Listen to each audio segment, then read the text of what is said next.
Salut à tous et bienvenue sur notre chaîne.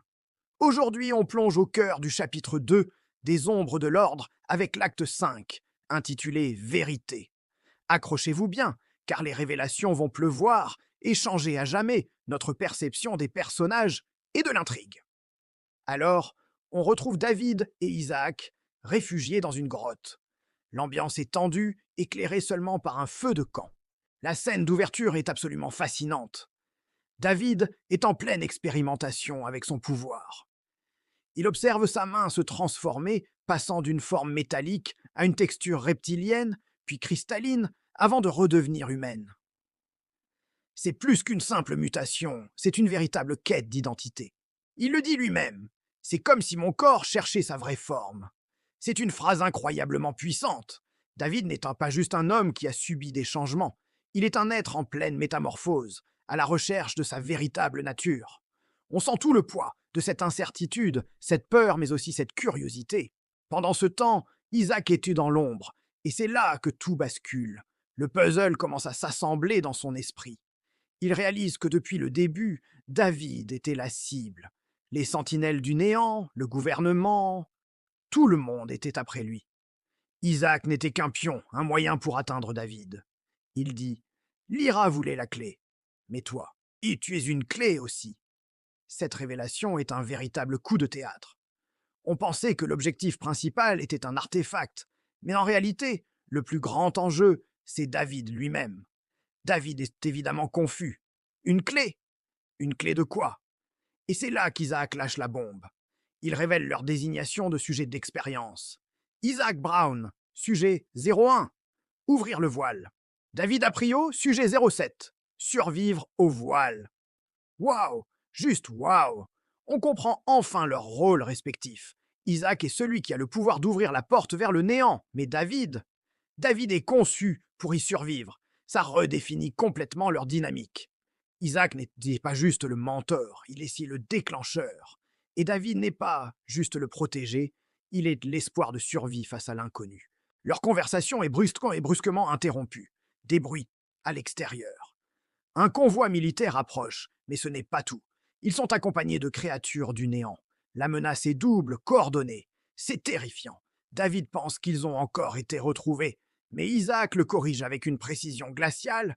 Non, ils suivent ton pouvoir. Et maintenant, ils savent que tu t'es réveillé. Ce n'est plus une simple traque, c'est une chasse ciblée. L'éveil du pouvoir de David a agi comme une balise, attirant tous ses ennemis au même endroit. Face à ce danger imminent, on assiste à un changement majeur chez David. Plus de peur, plus d'hésitation, une détermination pure. Ses yeux virent alors, et il déclare « Alors il est temps de apprendre à me servir de ce que je suis devenu. » C'est le moment charnière de son évolution. Il n'est plus une victime, il accepte sa nouvelle nature et décide de devenir une arme. C'est un moment de pur badass qu'on attendait tous. Isaac, malgré la peur palpable, esquisse un sourire. Il voit son ami, son frère d'armes, enfin prêt à embrasser son destin. Il annonce alors leur prochain objectif. Demain, nous retournons où tout a commencé, l'orphelinat. C'est un retour aux sources, un pèlerinage nécessaire pour comprendre le pourquoi. Pourquoi ont-ils été créés? Quelles étaient les véritables intentions de leur créateur? C'est une quête de vérité qui promet d'être encore plus explosive que ce qu'on vient de vivre. Et comme si la tension n'était pas assez à son comble, une voix désincarnée, la voix du néant, résonne dans la grotte. Enfant 07, rejoins ton foyer. C'est glaçant. Le néant appelle David. Il le considère comme l'un des siens. L'expression rejoins ton foyer est terriblement ambiguë. Est-ce une invitation, une menace, une promesse? Le mystère s'épaissit encore. David, bouleversé, se tourne vers Isaac avec la question la plus humaine qui soit. « Pourquoi moi ?» La réponse d'Isaac est à la fois poétique et lourde de sens. Il pose une main sur son épaule, un geste de réconfort et de force, et lui dit « Parce que tu es la seule créature née dans deux mondes. » C'est la révélation finale de ce chapitre. David n'appartient ni totalement au monde humain, ni totalement au néant. Il est un pont, un être unique, un paradoxe vivant. C'est cette dualité qui fait sa force. mais aussi sa plus grande vulnérabilité. Il est l'anomalie qui pourrait soit tout sauver, soit tout détruire. La scène se termine sur un plan large, la caméra s'élevant vers le ciel où la faille, le voile, continue de s'agrandir. Le danger n'est pas seulement à leur porte, il est au-dessus de leur tête, menaçant d'engloutir le monde entier.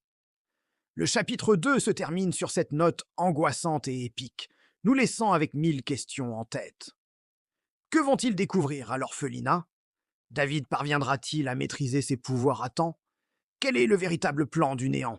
Cet acte 5 est une véritable masterclass d'écriture, faisant monter la tension et les enjeux à un niveau stratosphérique. Chaque ligne de dialogue est une pièce du puzzle. Chaque révélation ouvre la porte à de nouveaux mystères. C'est brillant, intense, et ça nous laisse absolument sur notre faim pour le chapitre 3. Voilà pour cette analyse de l'acte 5. J'espère que ça vous a plu.